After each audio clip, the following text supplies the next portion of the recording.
Hello everyone, welcome back to Dark Night Tales. Before we dive in, please show your support, give this video a like and be sure to subscribe and click the bell icon so you don't miss future videos. So let's get started. The first story. My childhood home was a demon den. My experiences with the supernatural are many, and I could tell you all stories for hours. I'll share 3 in this post.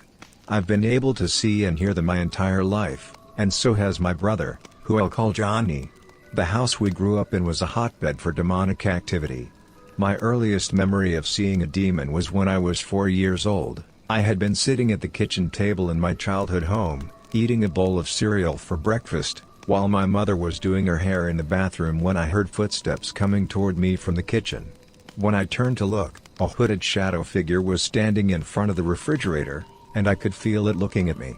It called itself the Shiverman, and when it started to move closer to me, I ran past it into the bathroom with my mom, slammed the door, and locked it. I was utterly terrified when I crawled up on the toilet as Mom asked what was wrong. "Don't open the door, Mom. The Shiverman is out there, and he's going to get me." She chalked it up to an overactive imagination, and when she unlocked and opened the door, the Shiverman stepped into the room. His long, bony fingers stretched out toward me, and I backed as far away from him as I could on the toilet, which wasn't far at all. I shivered when he touched me, and he disappeared into thin air. Some entities stayed in mine and my parents' closets, and I would see them come out at night. I don't know whether it was the same and it just moved closets when I was in the room or if they were separate.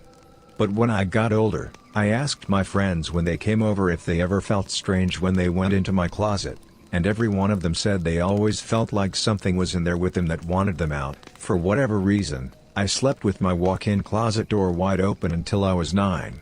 The doors to my and my parents' closets never stayed closed because the part that held them closed in the doorframe had been painted over.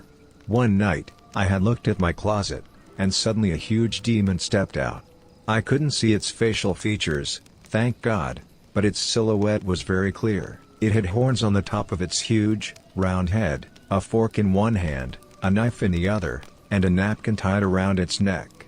As it started walking toward my bed, I gauged the distance between it and me and the door, trying to figure out if I could make it past it so I could get to my parents' room. I finally decided to take the chance, and I bolted from my bed and down the hall to my mom. She let me crawl into bed with her, but I wasn't going to get any reprieve. When I looked to the corner of her room where her closet was, another demon slipped through the crack in the door. This one was much slimmer. It was probably the Shiverman because it was slim and hooded, just like he was 5 years prior. When it pointed at me, a swarm of smaller entities emerged from the blackness and lined up around the bed, effectively blocking me in. I wasn't going anywhere, and I didn't want to wake my mom up again. I was scared that she would get upset if I woke her up again. I had no idea what to do with these things at that age, so I buried my head under the covers and pressed up against my mom and eventually passed out from exhaustion. The next morning, we went over to my grandmother's for breakfast because one of my auntie and uncles were visiting with their kids, and we didn't get to see them often. I sat at the table, pushing my food around on my plate, trying to make sense of the night before. When my family asked me what was wrong, I told them. They all laughed and told me I was crazy, and I knew I was on my own. I thought I was the only one who could see these things, that no one would ever help me, and no one would understand. 3 years later, I learned otherwise. I had been at a friend's house to play after church when I was 12. For privacy, I'll call her Allie. I remember sitting in her room, talking about demons and what to do if you ever had an encounter with one. I have no idea how we ended up on the subject, but it saved my little brother, who was 10, that night. Allie told me that if I ever saw a demon, all I had to say was, "Get out," and it would have to leave. Later, when I had washed up for bed at home, I just started up the stairs to go to my room when Johnny opened his door and asked if he could talk to me. His was the only bedroom on the main floor, the living room was to the right if you stood facing out the door, and the bathroom was right around the corner to the left. He usually always slept with his bedroom door open. There was an extra mattress on the floor from the sleepover he had had with his friends the weekend before, and he had been sleeping on it instead of his bed. I promise those details will be important. He closed the door behind us, and we sat down on the bed. "I need to tell you something, but you can't tell Mom and Dad because they'll think I'm crazy," he begged, and I promised I wouldn't. "I know you can see things, so I know you won't think so. The last few days, I've been seeing something follow me," he said. "Whenever I get up at night to go to the bathroom or get a drink of water, I see a big black dog with glowing red eyes come out of the living room and follow me back to my room." I know my eyes bugged out as I recalled what Allie and I had talked about earlier that day, and I swallowed thickly. "Okay," I started, carefully considering my next words. No matter how I put it, I knew what I was going to tell him would terrify him. "Johnny, I don't want to scare you, but I think what you're seeing is a demon." He started to cry, of course. We were only 10 and 12. How the hell are two kids who can see demons supposed to feel when everyone in the family thinks they're insane? Johnny had seen what happened to me when I tried to tell our family what I could see, so he kept his gift to himself. I took his hands in mine. "Look at me, okay? Allie told me today what to do if we ever see a demon. If it comes back tonight, I want you to say, 'Get out.' God will protect you, Johnny. He's not going to let anything bad happen to you." He nodded and said, "Okay," and I went upstairs to bed. I should have stayed with him. I don't know why I didn't, but he told me what had happened the next morning. "It came back," he said, but I could see that he felt empowered. I slept on the mattress on the floor instead of my bed. When I woke up because I had to go to the bathroom, the dog was standing in my room already, snarling and staring at me. I did what you said, and I told it to get out. And it turned around with its tail between its legs and walked away and disappeared. He threw his arms around me. "Thank you for telling me what to do." Johnny never saw it again. I don't know if it was a hellhound or just a demon manifesting as a giant black dog with glowing red eyes. A few years ago, when I was telling that story to a friend, he told me his mom had seen the same dog when she was in high school. She was babysitting for someone and was watching TV after putting the kids to bed. She had turned out all of the lights, so the only light in the room was the semicircle from the TV. Suddenly, she felt very uneasy. When she turned to look behind her, she saw the big black dog with red eyes pacing behind the couch, growling and trying to figure out how to get closer to her without touching the light. These are only 3 stories of the activity in that house. When I have time, I'll share more of my experiences. I've found myself wondering if the people living there now have ever had any encounters with the demons. More specifically, I've wondered if their children have, and if they've seen anything. I worry that they'll end up feeling like Johnny and I did, like no one in the world will believe them. The second story. Stranger in the kitchen. I only very recently recalled this memory, as I forgot that it even happened to me. Prior to this incident, I had never experienced anything like it, nor did I ever suffer from hallucinations, not even after the fact. This is the only time I experienced something visual. I've had a couple audible experiences since then, but never visual and undeniably real like this. It could have been explainable, but I haven't been able to figure out how. Maybe you will. I live in Hawaii on the island of Kauai, and I'm a 28-year-old female. Approximately 20 years ago, I was on the island of Oahu visiting family on my father's side. I stayed at my auntie's house with her rather large, height and width-wise, Samoan boyfriend. She was about 5 foot and was on the chunky side. She has a daughter, my cousin, who was the same age as me and standing at an average 8-year-old girl's height. You'll see why this information matters. They lived in this neighborhood called Wilhelmina Rise on the bottom floor of a 2-story house. It was set up almost like a fairly spacious studio, where the only room was the bathroom. Otherwise, you could see everything in the studio in its entirety no matter where you were standing. There were 2 queen-sized beds several feet from each other, one closest to the TV and the other closest to the back wall. I was sleeping in the bed furthest from the TV, on the inside, having the wall closest to me, and my cousin was sleeping next to me on the outside. My auntie and her boyfriend were of course sleeping in the other bed.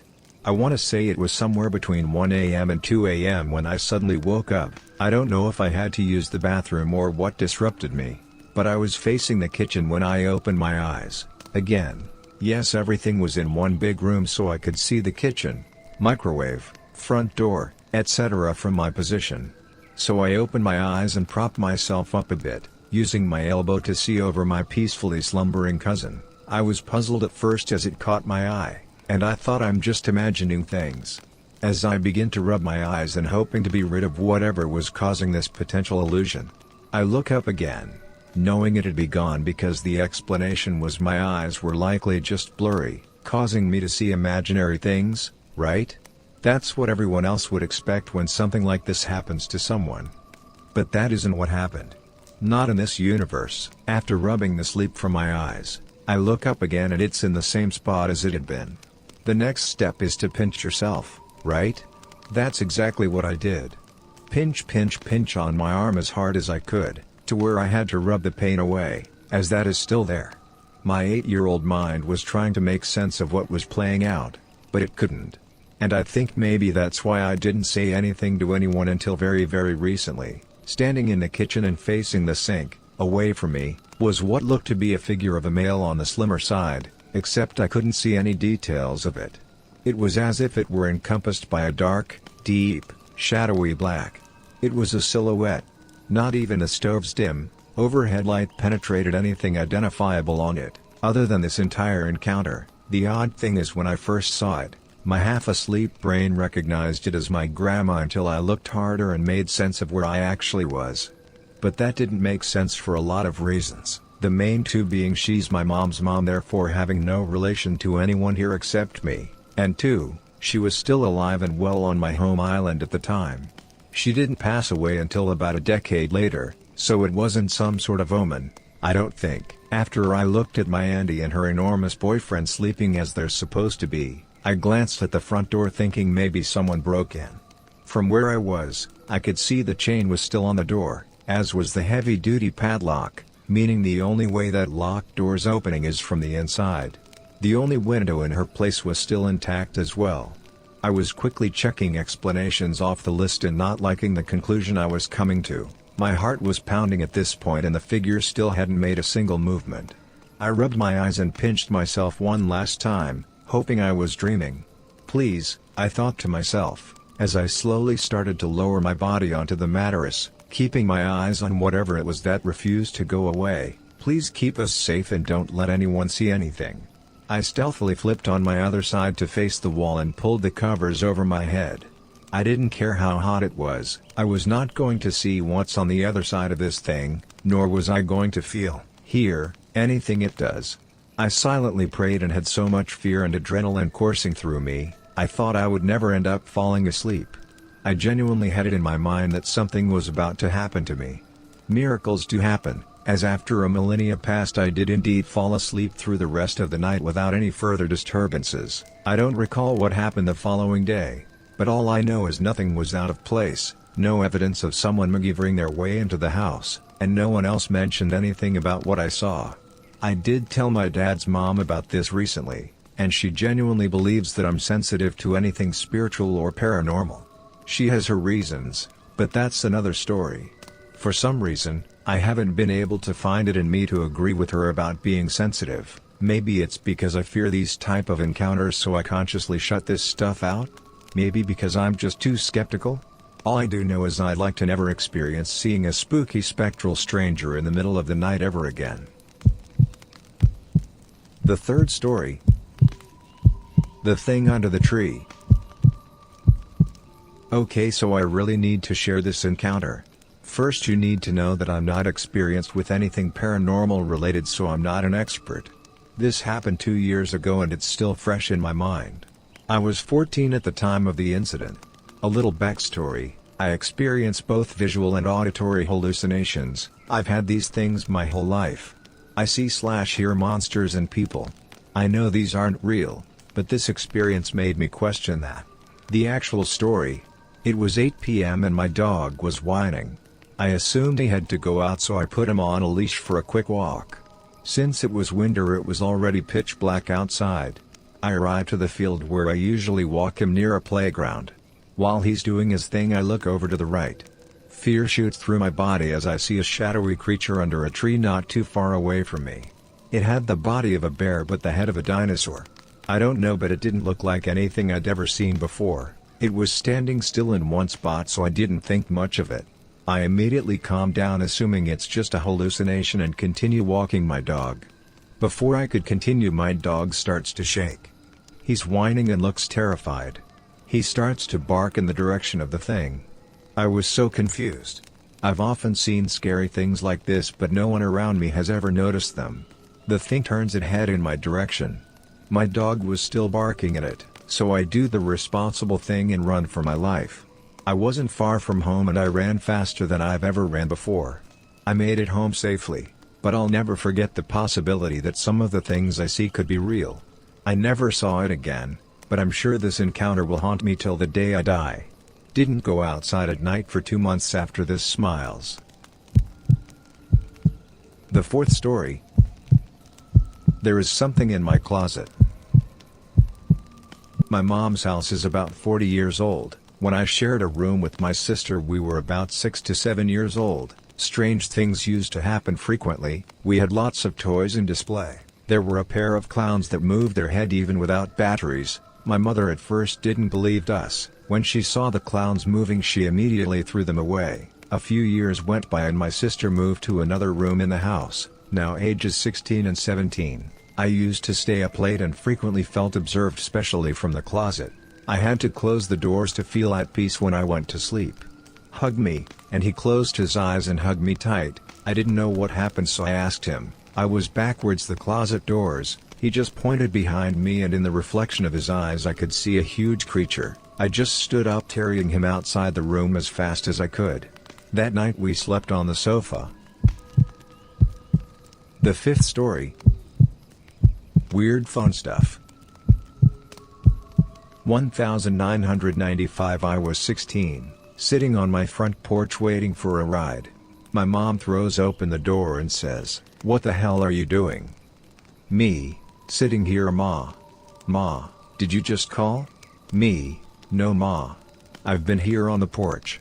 1995. No cell phone. Ma, are you kidding me? Me, no ma. Ma, someone just called. It was you. You said, "Hi mama, it's me. I wrecked the car. I'm okay, just cut my arm. Go back to bed. It's alright. I'll call you later. Bye." Later that year, two different people who aren't close to another both tell me they had a dream that I was sitting in a red car in a parking lot crying. 2 years later, I crashed my red car graduation present in 1996, and called my ma in the middle of the night and said, "See above." Forward roll to 2012. I'm now 34 with kids. I'm on the toilet in my bathroom. I had the landline cordless phone with me in the bathroom. It rings. Caller ID says it's my cell. I think it's my kids calling me to be funny. I say hello and my own voice says hi. I called myself. My cell logged that it called my landline. It happened. I don't know. If you made it to the end of the video, thanks for watching. Don't forget to like, subscribe and share, and we will see you in the next video.